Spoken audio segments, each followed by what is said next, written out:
Tiniyak ni Transportation Secretary Jaime Bautista ang pagpapatupad ng tinatawag na Oplan Biyaheng Ayos 2024 sa mga terminal at paliparan sa undas. Ang detalye sa balitang pambansa ni Bernard Ferrer ng PTV Manila.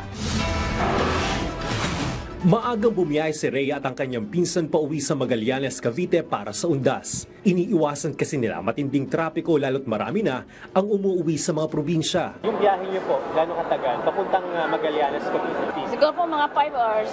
Sa entrance ng Parañaque Integrated Terminal Exchange o PITX, humahaba ng pila ng mga pasahero. Tinatayang aabot sa 1.4 milyong pasahero ang inaasang daragsa sa terminal ngayong undas. Sa pag-iikot ni Transportation Secretary Jaime Bautista, nasita niya ang isang bus na mali ang ruta. Although may permit naman yung bus company, kaso lang hindi yun yung tamang ruta.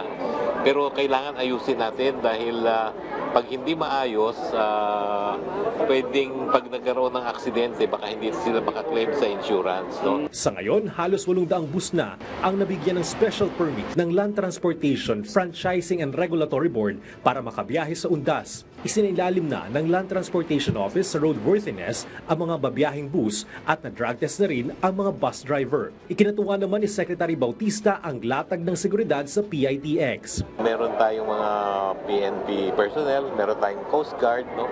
Nandito ang LTO, no? And itong operator ng PITX, meron din silang sariling security personnel, no?